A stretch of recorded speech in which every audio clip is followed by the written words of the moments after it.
Hello friends, welcome to Remedi's Kitchen. இன்னைக்கு நம்ம சமையல்ல மொறு கிறிஸ்பியான காலிஃப்ளவர் 65 எப்படி பண்றதுன்னு பார்க்கலாம். சோ அதுக்கு முன்னாடி இதுவரைக்கும் நம்ம சேனலை சப்ஸ்கிரைப் பண்ணாதவங்க சப்ஸ்கிரைப் பண்ணிக்கோங்க. பக்கத்துல இருக்க பெல் ஐகானை மறக்காம கிளிக் பண்ணிக்கோங்க. வாங்க வீடியோக்குள்ள போகலாம். ஸோ ஃபர்ஸ்ட் நம்ம காலிஃப்ளவரை வேக வைக்கலாம். ஸோ அதுக்கு முன்னாடி கொஞ்சமாக தண்ணியை கடாயில் ஆட் பண்ணி நல்லா கொதிக்க வைக்கலாம். ஸோ தண்ணி கொதிக்கிற நேரத்தில் நம்ம ஒரு காலிஃப்ளவர் எடுத்துக்கிறேன். இந்த ஒரு காலிஃப்ளவரை நல்லா நீட்டாக கட் பண்ணி வாஷ் பண்ணி எடுத்துக்கலாம். ஓகே ஃப்ரெண்ட்ஸ், நம்ம காலிஃப்ளவரை நீட்டாக கட் பண்ணி வாஷ் பண்ணி எடுத்தாச்சு. ஓகே ஃப்ரெண்ட்ஸ், தண்ணி நல்லா கொதிக்க ஆரம்பிச்சிருச்சு. இப்போ நம்ம கட் பண்ணி வச்சுருந்த காலிஃப்ளவர் எல்லாத்தையுமே இந்த கொதிக்கிற தண்ணியில் ஆட் பண்ணிக்கலாம்.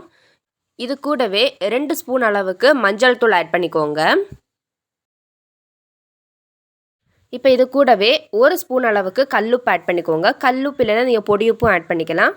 ஆட் பண்ணிவிட்டு லைட்டாக கிளறி விட்டுக்கோங்க. இப்போ இதை ஒரு மூடியால் அடைச்சி 10 நிமிஷம் நல்லா வேக வைக்கலாம். ஓகே ஃப்ரெண்ட்ஸ், 10 நிமிஷம் ஆயிடுச்சு. இப்போ நம்ம காலிஃப்ளவர் ஓப்பன் பண்ணி பார்க்கலாம். பாருங்கள், நல்லா குக்காகி வந்திருக்கு. இப்போ இதை இந்த தண்ணியை வடிகட்டி எடுத்துகிட்டு இந்த காலிஃப்ளவரை தனியாக ஒரு தட்டில் எல்லாத்தையுமே மாற்றி எடுத்து வச்சுக்கலாம்.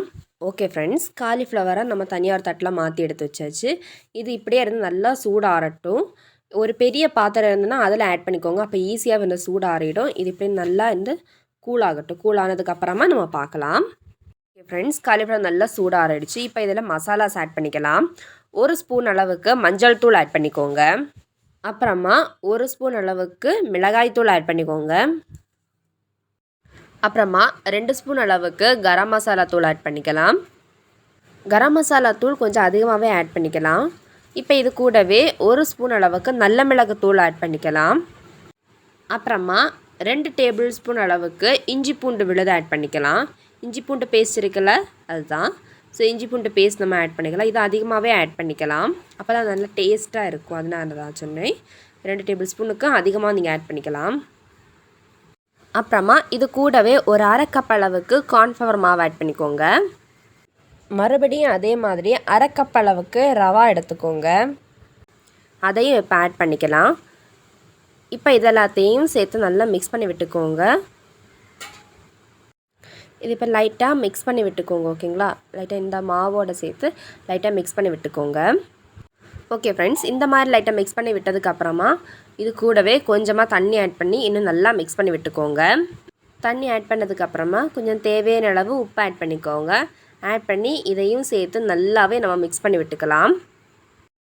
ஓகே ஃப்ரெண்ட்ஸ், நம்ம மிக்ஸ் பண்ணி விட்டதுக்கப்புறமா ஒரு 10 நிமிஷம் இது இப்படியே இருக்கட்டும். அந்த மசாலெல்லாம் கம்ப்ளீட்டாக அந்த காலிஃப்ளவரில் அப்சர்வ் ஆகணும். அதுக்காக இது இப்படியே இருக்கட்டும். ஓகே ஃப்ரெண்ட்ஸ், 10 நிமிஷம் ஆயிடுச்சு. ஸோ இப்போ நம்ம கடாயில் கொஞ்சமாக எண்ணெய் ஆட் பண்ணியிருக்கோம். இப்போ நம்ம மிக்ஸ் பண்ணி வச்சுருந்தா காலிஃப்ளவர் எல்லாத்தையுமே இந்த எண்ணெயில் போட்டு நல்லா ஃப்ரை பண்ணி எடுத்துக்கலாம். ஓகே ஃப்ரெண்ட்ஸ், காலிஃப்ளவர் 65 சூப்பராக ரெடி ஆகிட்டு இருக்கு. பாருங்கள், ஒரு எல்லோ, ரெட், ஆரஞ்சு கலரில் இந்த மாதிரி கலரில் வந்ததும் நீங்கள் தனியாக இதை ஃபில்டர் பண்ணி எடுத்து தனியாக ஒரு டிஷ்யூ பேப்பர்லாம் மாற்றி வச்சுக்கோங்க. இந்த மாதிரி மீதி இருக்கக்கூடிய எல்லா காலிஃப்ளவர்ஸையுமே நம்ம எண்ணெயில் போட்டு நல்லா ஃப்ரை பண்ணி எடுத்துக்கலாம். பார்த்தீங்களா, நம்ம காலிஃப்ளவர் சூப்பராக ரெடி ஆகிட்டு இருக்கு. நல்லா டீப் ஃப்ரை பண்ணி எடுத்துக்கோங்க. ஓகேங்களா, நல்லா ஃப்ரை பண்ணி எடுத்துக்கோங்க. ஸோ ஓகே ஃப்ரெண்ட்ஸ், மேலும் பல ரெசிபிஸ் பார்க்க நம்ம சேனலை சப்ஸ்கிரைப் பண்ணி பக்கத்தில் இருக்க பெல் ஐக்கானை மறக்காமல் கிளிக் பண்ணிக்கோங்க. அப்போ தான் அடுத்தடுத்து போடுற வீடியோஸ் உங்களுக்கு ரீச் ஆகிட்டே இருக்கும். ஸோ பாருங்கள், இதுவும் சூப்பராக ரெடி ஆகிடுச்சு. இப்போ இதையும் நம்ம தனியாக ஒரு தட்டில் எடுத்து மாற்றி வச்சுக்கலாம். எடுக்கும்போது எடுத்ததும் உடனே டிஷ்யூ பேப்பர்லாம் மாற்றி எடுத்து வச்சுக்கோங்க. ஓகேங்களா. ஓகே ஃப்ரெண்ட்ஸ், இப்போ நம்ம ரெடி பண்ணி வச்சுக்கிற காலிஃப்ளவர் 65 மேலே கொஞ்சமாக கறிவேப்பிலை ஆட் பண்ணிக்கலாம். ஸோ ஓகே ஃப்ரெண்ட்ஸ், சுவையான டேஸ்டியான சூப்பரான காலிஃப்ளவர் 65 ரெடி ஆகிடுச்சு.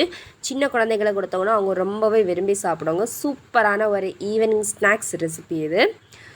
ஓகே ஃப்ரெண்ட்ஸ், நீங்களே இது மாதிரி சுவையான அட்டகாசமான காலிஃப்ளவர் 65 பண்ணி உங்கள் அனுபவத்தை எங்கள் கமெண்ட்டில் மறக்காமல் ஷேர் பண்ணிக்கோங்க. இந்த வீடியோ உங்களுக்கு பிடித்திருந்தால் லைக் பண்ணுங்கள். மேலும் பல ரெசிபிஸ் பார்க்க நம்ம சேனலை சப்ஸ்கிரைப் பண்ணி பக்கத்தில் இருக்க பெல் ஐக்கானை மறக்காமல் கிளிக் பண்ணிக்கோங்க. தேங்க்ஸ் ஃபார் வாட்சிங். Taste is the best. Bye.